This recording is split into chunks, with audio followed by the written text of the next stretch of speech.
Abrogation refers to Allah's practice of canceling certain verses in the Quran and providing better verses.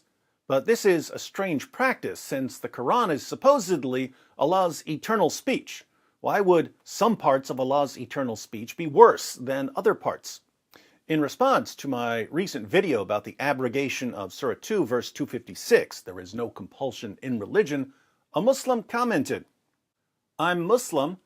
I always hated the idea of abrogated verses in the Quran, and why would God contradict himself? I don't believe in abrogated verses. But I noticed a tune of hate in you. I hope you seek the truth, not loyalty to your ideas. And I'm sorry if the media won't give Christians a chance to speak without called Islamophobic. I think that is one of the reasons why the West hate Islam."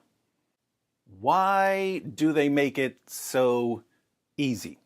All right, Ibn Said, so you recognize that there's a problem with the doctrine of abrogation. You recognize that if Allah is canceling certain verses and replacing them with other verses that contradict the original verses, then Allah's eternal speech contains contradictions. Your solution is to reject the doctrine of abrogation. You say that you don't believe in it. But in rejecting the doctrine of abrogation, you just became an apostate, my friend. Congratulations. Let me show you how you just left Islam. The doctrine of abrogation comes directly from the Quran. Let's read Surah 2, verse 106. We'll read a few different translations so that we'll be sure to understand it. "None of our revelations do we abrogate or cause to be forgotten, but we substitute something better or similar.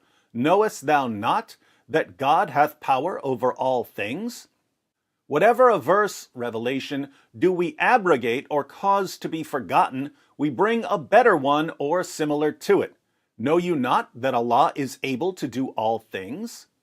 Whatever communications we abrogate or cause to be forgotten, we bring one better than it or like it. Do you not know that Allah has power over all things?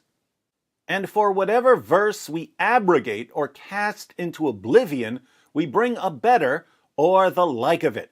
Knowest thou not that God is powerful over everything?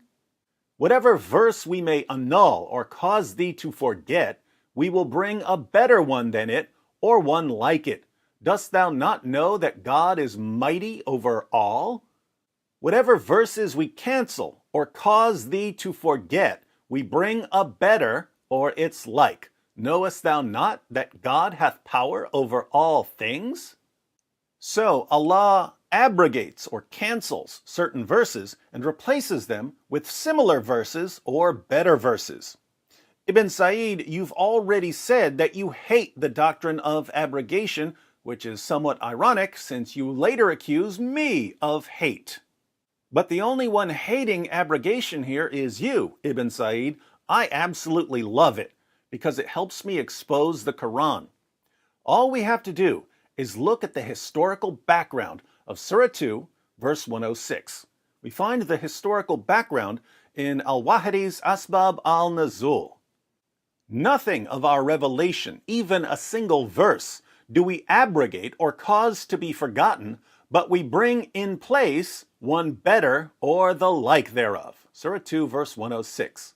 The commentators of the Quran said, "The idolaters said, do you not see that Muhammad commands his companions with something and then forbids them from the same and commands them to the exact opposite? One day he says something and the following day he retracts it. The Quran is nothing but the speech of Muhammad who has invented it. It is a speech that contradicts itself. Allah, exalted is He, therefore revealed this verse.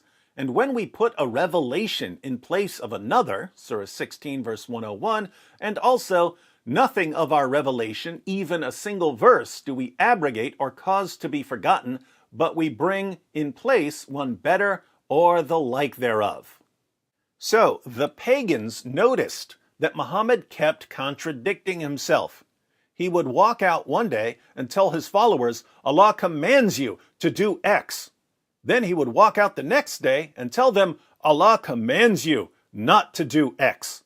The pagans mocked him for this. They said, there's no way this is the eternal speech of Allah. It doesn't make any sense for Allah's eternal speech to contradict itself like this. This is nothing but the speech of Muhammad, who has invented it. And Allah responded by revealing that when he abrogates a verse, he brings something similar or something even better, which does absolutely nothing to answer the objection. His eternal speech still contains contradictions. Notice, Ibn Sa'id, you agree with the pagans on this one. I agree with the pagans on this one. They were right. It makes no sense for Allah's eternal speech to be filled with contradictions. This is yet another reason that Muhammad was the most obvious false prophet in history. Of course, Surah 2, verse 256, there was no compulsion in religion, was eventually abrogated, and the pagans were forced to convert to Islam. They were forced to follow a man that they knew was a false prophet. But there's no sword at our throats, Ibn Sa'id. We're free to reject the Quran, since we both agree that it's not the word of God. We're free to expose Muhammad as the hopelessly moronic false prophet that he was. You've already admitted that you find the doctrine of abrogation completely ridiculous, Ibn Sa'id. Now you should admit that you've abrogated your belief in Islam.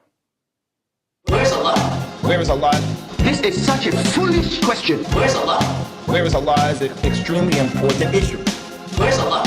Where is Allah? This is such a foolish question. Where's Allah?